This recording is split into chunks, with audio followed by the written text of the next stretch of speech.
नमस्कार विद्यार्थी मित्रांनो, इतिहास मालिका यूट्यूब चॅनलमध्ये आपल्या सर्वांचं पुन्हा एकदा हार्दिक स्वागत. मी आहे निलेश राजेंद्र तरकसे, सहशिक्षक साने गुरुजी निवासी विद्यालय केज. आज आपल्या या व्हिडिओमध्ये आपण अभ्यासणार आहोत प्रसार माध्यमे आणि इतिहास.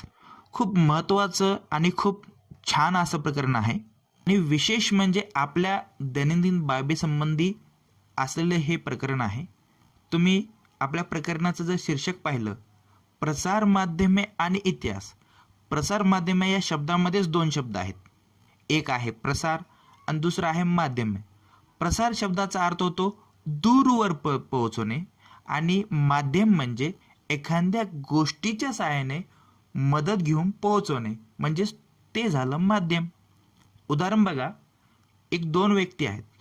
दोन व्यक्ती वेगवेगळ्या गावाला राहतात आणि त्या दोन व्यक्ती एकमेकात संभाषण करतात किंवा बोलतात ते, पण एका व्यक्तीकडून माहिती ही दुसऱ्या व्यक्तीला कळत असते.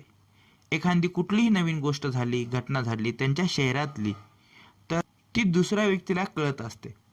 म्हणजेच पहिल्या व्यक्तीकडे असलेल्या माहितीचं प्रसारण हे दुसऱ्या व्यक्तीकडे होत असते. म्हणजे ज्या ज्या माध्यमातून माहितीचं प्रसारण होते किंवा केलं जाते त्या माध्यमांना प्रसार माध्यमे असे म्हणतात. मग सांगा पाहू, प्रसार माध्यमे कोणकोणते असतील? विचार करा थोडा, आणि काही जणांना विचार करून सांगितलंही असतील. पहा, मी सांगतो. टी व्ही, वर्तमानपत्रे, मासिके, मोबाईल, इंटरनेट ही सगळी प्रसार माध्यमे आहेत. आणि आता तर खूप एक वेगवान प्रसार माध्यम आपल्याला आहे, इंटरनेट. जगाच्या कुठल्याही कोपऱ्यामध्ये एखादी घटना घडली की मिनिट कशाला, एका सेकंदात, दुसऱ्या सेकंदाला ती प्रसारित होते. कशामुळे? या प्रसार माध्यमामुळे. मग या आपल्या प्रकरणामध्ये आपण सुरुवातीला पाहणार आहोत प्रसार माध्यमांचा इतिहास. आता प्रसार माध्यमांची तुम्हाला ओळख झाली आहे. आता प्रसार माध्यमाचा आपण इतिहास बघूया. त्यापूर्वी तुम्हाला मी एक प्रश्न करतो की ही जी आता काही प्रसार माध्यमे आपल्याला उपलब्ध आहेत, पूर्वीच्या काळी कोणकोणती प्रसार माध्यमे असतील बरं? विचार करा थोडा. आठवलं? बरोबर, व्यक्ती. म्हणजे मी स्पष्ट करतो, पूर्वीच्या काळी एखादी माहिती दूरवरच्या व्यक्तीपर्यंत पोहोचायची असेल तर निरोप देण्यासाठी काही माणसे पायी जायची, काही घोड्यावर जायची, काही प्राण्याच्या गळ्यात चिठ्ठी अडकून निरोप पाठवत असत. अशा अनेक गोष्टी ते पूर्वीच्या काळात होतात. आणि अशी माहिती पोहोचण्यासाठी मग त्यांना कधी कधी खूप काळ लागायचा, महिना जायचा, कधी काही महिन्याचा काळ लागत असे.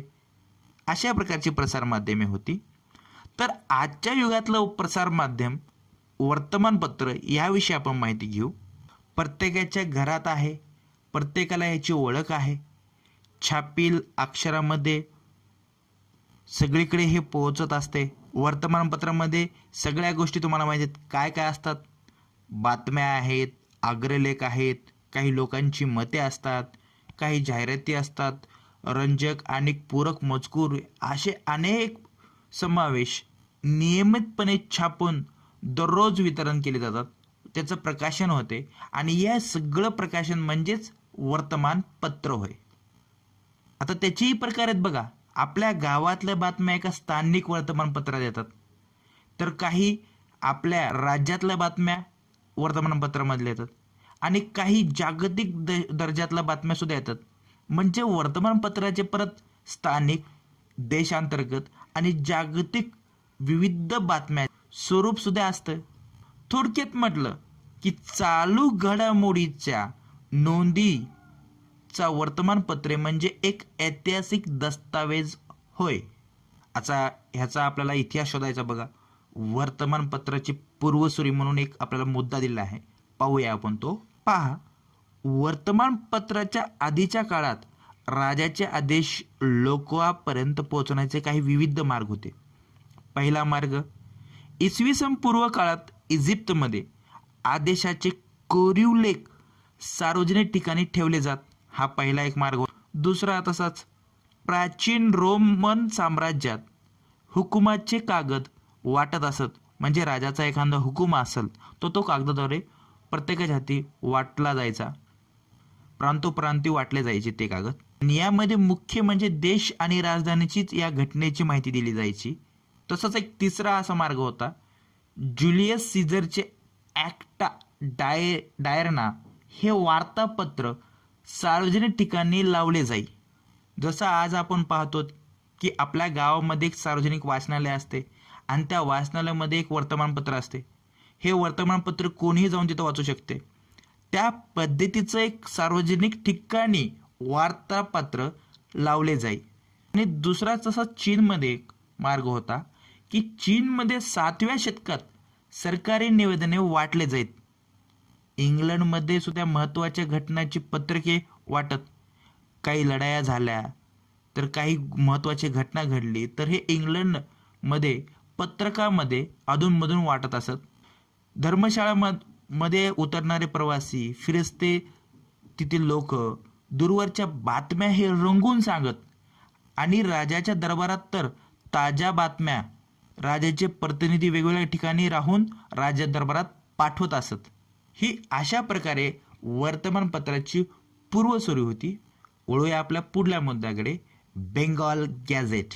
आपल्या भारतातले सर्वात पहिले वर्तमानपत्र आहे हे पहिले इंग्रजी वर्तमानपत्र 29 जानेवारी 1780 रोजी सुरू झाले. त्याला कलकत्ता जनरल ॲडवायझर किंवा बेंगॉल गॅझेट या नावाने ते ओळखले जाते. हे वर्तमानपत्र म्हणजे बेंगॉल गॅझेट हे वर्तमानपत्र जेम्स ऑगस्टिस हिकी या आयरिश व्यक्तीनं सुरू केले होते. पहा, लक्षात ठेवा, भारतातलं पहिलं इंग्रजी वर्तमानपत्र 29 जानेवारी 1780 रोजी जेम्स ऑगस्टिस हिकी या आयरिश व्यक्तीनं सुरू केले. पुढे दर्पण.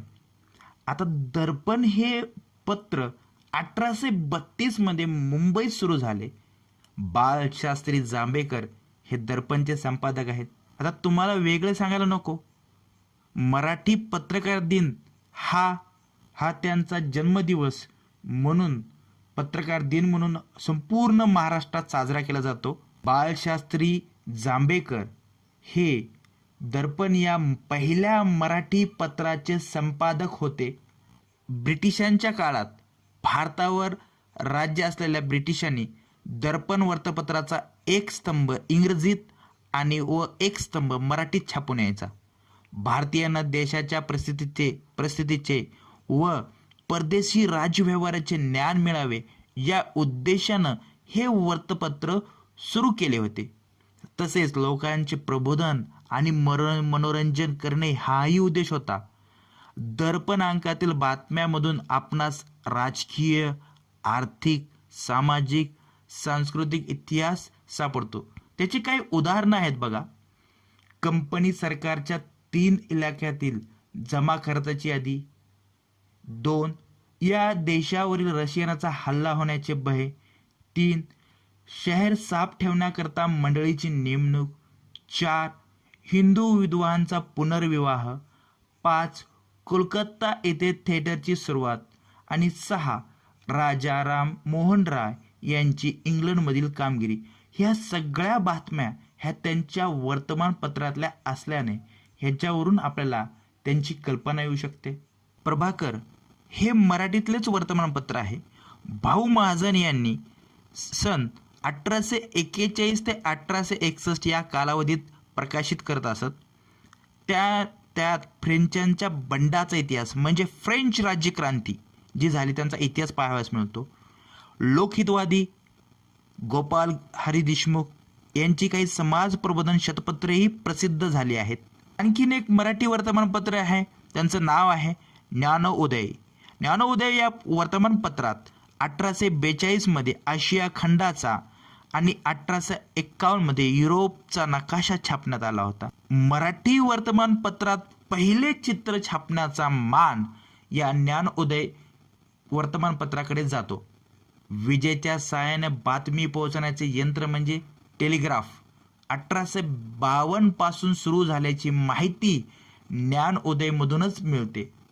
भारतात प्रथम रेल्वे सुरू झाली त्याची माहिती ही बातमी ज्ञान उदय म्हणजे चाका मसोबा या शीर्षकाअंतर्गत छापून आली होती. 1857च्या संघर्षाच्या बातम्या वर्तमानपत्रात छापल्या होत्या. यावरून तुम्हाला लक्षात आलं असेल की वर्तमानपत्रे हे समाज प्रबोधनाचे कार्य करणारे महत्त्वाचे माध्यम आहेत. उदाहरणार्थ पहा, इंदुप्रकाश पत्राने विधवा विवाहाचा जोरदार पुरस्कार केला. बहुजन समाजाचे मुखपत्र म्हणजे दीनबंधू महात्मा ज्योतिराव फुले यांच्या सहकारी कृष्णराव भालेकर यांनी हे पत्र सुरू केले होते. या पत्रातून आपल्याला बहुजन समाजाची समकालीन परिस्थितीही समजते. यावरून आपल्याला स्पष्ट होते की वर्तमानपत्र हे किती महत्त्वाचे आहेत. पण तुम्हाला वर्तमानपत्रातला कुठला भाग वाचायला आवडतो जास्त? पहा, कोणाला आवडत असेल महत्त्वाच्या घडामोडी, तर कोणाला अग्रलेख, कोणाला लोकांची मते, अशा वेगवेगळ्या घटना तुम्हाला आवडत असतील. पण वर्तमानपत्राचं मुख्य उद्दिष्ट असते ते सत्य घटना अभ्यासपूर्वक लोकांसमोर आणणे, चुकीच्या गोष्टीच्या विरोधात लिहिणे आणि लोकांपर्यंत सत्य माहिती पोहोचून जनजागृती करणे हे वर्तमानपत्राचे नेमके काम आहे. आणि हेच काम अत्यंत चोखपणे बजावलं पाहिजे. चला आपल्या मुद्द्याकडे वळूया. पुढला मुद्दा आपला आहे केसरी आणि मराठा. 1881 मध्ये गोपाळ गणेश आगरकर आणि बाळ गंगाधर टिळक यांनी ही पत्रे सुरू केली. या पत्राने तत्कालीन सामाजिक आणि राजकीय प्रश्नांना वास्ता फोडली. देशस्थिती, देशभाषेतील ग्रंथ व विलायतील राजकारण या विषयावर संबंधाने केसरीने लेखन सुरू केले. अशा प्रकारे वर्तमानपत्राचं महत्त्व आहे. एवढं महत्त्व आहे की आपल्या या 21व्या शतकात लोकशाहीचा चौथा स्तंभ म्हणून वर्तमानपत्रे ही महत्त्वाची भूमिका बजावत आहेत. ठीक आहे विद्यार्थी मित्रांनो, आज आपण इथे थांबूयात. पुढल्या व्हिडिओमध्ये आपण नियतकालिके, आकाशवाणी, प्रसारमाध्यमाची आवश्यकता हे अभ्यासणार आहोत. व्हिडिओ आवडल्यास लाईक करा, कमेंट करा, शेअर करा आणि नवीन असाल तर सबस्क्राईब अवश्य करा. Thank you for watching the video. धन्यवाद.